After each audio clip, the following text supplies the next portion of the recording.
Hello, જય શ્રી કૃષ્ણ. તો કેમ છો બધા? આજે એવું વિચાર્યું કે અમે રાજકોટની રિયલ સ્ટોરી તમારા સુધી પહોંચાડીએ. એવું અમે વિચાર્યું છે કે અઠવાડિયામાં એકાદી વખત રાજકોટમાં જે કંઈ બનાવ એવા બનતા હોય કે જે શોકિંગ હોય એવા અમે તમારી સમક્ષ રજૂ કરવા માંગીએ છીએ. અને અમે આવો કંઈક વિચાર કર્યો છે કે આવું કંઈક નવું કરીએ અને લોકોને પ્રેરિત કરીએ. અને અમુક જે વસ્તુ રાજકોટમાં બને છે, ઘણી જગ્યાએ બધે બનતી જ હોય, પણ ક્યાંક બહાર આવતું હોય, ક્યાંક ન આવતું હોય. પણ હું તમારી સમક્ષ એવું રજૂ કરવા માંગુ છું કે રાજકોટની રિયલ સ્ટોરી તમને બતાવીએ અને લોકોને પ્રેરણા કંઈક મળે એમાંથી કે આ ખરેખર આ જે બનાવ બધે બને છે એ ના બનવા જોઈએ, લોકો સુધી આ બધું પહોંચે એવું હું ઈચ્છું છું. એટલે અમે અઠવાડિયે એકવાર તમારી સમક્ષ રાજકોટની રિયલ સ્ટોરી જે કાંઈ હશે એ અમે રજૂ કરશું. આજે એક એવો જ કિસ્સો સામે આવ્યો છે. હમણાં થોડાક સમય પહેલા આવું બન્યું રાજકોટમાં. અર્જુન જ્વેલર્સ કરીને એક સોનાનું શોરૂમ છે, તેમાં 25 લાખના દાગીનાની ચોરી કરેલી અને એ કોણે કરી છે અને કયા કારણે કરી છે એ આપણે જોઈએ. તો આ છે રાજકોટનો અર્જુન જ્વેલર્સનો શોરૂમ, જે મવડીમાં ફેમસ છે. આ બિલ્ડિંગ જોઈને જ તમને લાગશે કે આ શોરૂમ કેટલો મોટો અને ફેમસ હશે. મવડીમાં તો આ ફેમસ છે. અને આ શોરૂમમાં બહારથી કોઈએ ચોરી નથી કરી. બહાર તો સિક્યુરિટી હતી જ, એટલે ચોરી ક્યાંથી થાય? તો અંદર તમે જોઈને તમે શોક થશો કે ખરેખર ચોરી કોણે કરી છે. આ શોરૂમ જુઓ કેટલો હાઇલાઇટ લાગે છે અને કેટલો સરસ છે, અને શોરૂમનું કલેક્શન કેટલું હશે.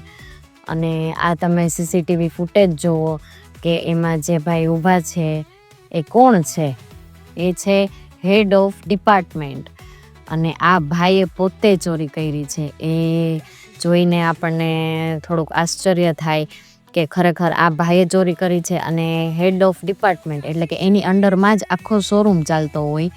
અને આ ભાઈએ એટલા સાફ હાથથી ચોરી કરી લીધી છે. એને એમ હતું કે નહીં ખબર પડે, પણ જ્યારે આ બધો હિસાબ લગાવવામાં આવ્યો અને સોનાનો ઘટાડો આવ્યો, જ્યારે કે આમાંથી સોનું નથી અને ઘણું બધું ઓછું હતું, 25 લાખ જેવું સોનું ઓછું હતું, જેમાં ચેન, વીંટી, માળા, બ્રેસલેટ જેવી ઘણી વસ્તુઓ ગાયબ હતી. ત્યારે પૂછવામાં આવ્યું તો ત્યારે તો જવાબ ભાઈએ ન દીધો, પણ સીસીટીવી ફૂટેજ જ્યારે સામે આવ્યા ત્યારે આ ભાઈની ચોરી સામે આવી ગઈ.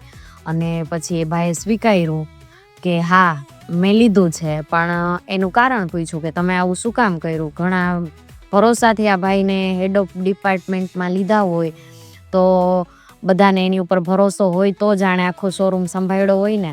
એટલે પૂછ્યું એને કે તમે શું કામે આવું કર્યું છે એમ. તો કે મારી ઉપર દેણું વધી ગયું છે.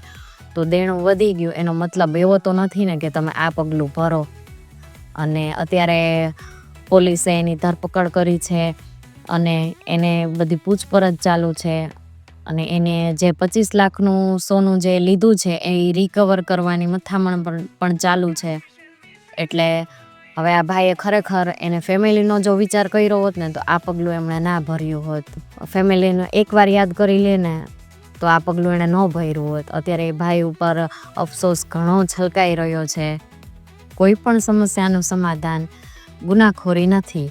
તો આ ભાઈએ જો ફેમિલીને કે ફ્રેન્ડ સર્કલમાં વાત કરી હોત તો એણે આ પગલું ના ભર્યું હોત અને અત્યારે એનું ફેમિલી પણ ખુશખુશાલ હોત.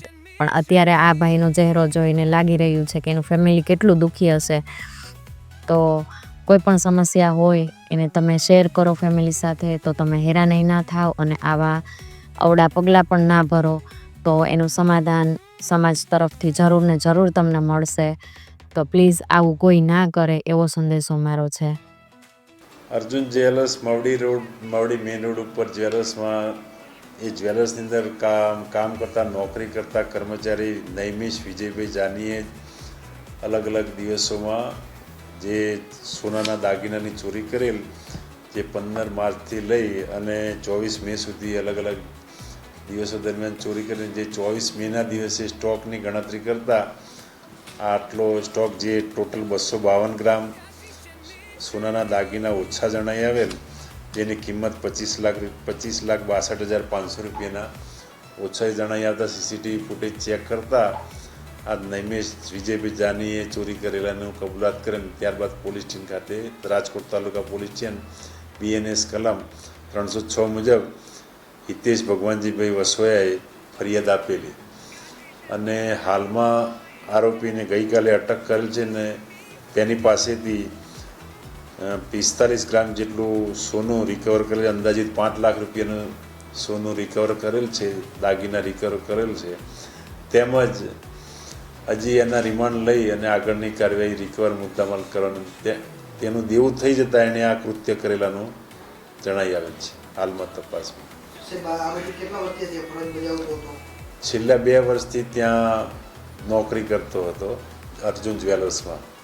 એને હજી સુધી કોઈ માહિતી આપેલ નહીં, તેમ છતાં એને રિમાન્ડ લઈ અને વધુ પૂછપરછ કરવામાં આવશે. રિમાન્ડ દરમિયાન પૂછપરછ કરવામાં આવશે. તો જોયો તમે આ વિડીયો, તો કોઈ પણ સમસ્યા હોય એનું સમાધાન, કોઈ ગુનાખોરી નથી, ગુના તરફ ના વળો અને કોઈ પણ સમસ્યા હોય તો ફેમિલીને શેર કરો, ફેમિલી સાથે એ વાત કરો અને કોઈ ગ્રુપ એવું હોય તમારું, હોય ફ્રેન્ડ સર્કલ હોય, એની સાથે એનું સમાધાન કરો, પણ ગુનાખોરી તરફ ના વળો. અને હવે ફરી મળીશું આપણે આવતા અઠવાડિયે આવી જ રિયલ સ્ટોરી સાથે, અને રાજકોટની જે પણ રિયલ સ્ટોરી હશે એ હું તમારી સાથે શેર કરીશ. અને તમે અમારા ફેમિલી બ્લોગ પણ જોતા રહેજો અને અમને કોમેન્ટ બોક્સમાં જણાવજો કે તમને અમારી આ સ્ટોરી કેવી લાગી, અને અમારા ફેમિલી બ્લોગ પણ તમને કેવા લાગે છે એ પણ જણાવજો, અને અમારા બ્લોગ જોતા રહેજો. Thank you.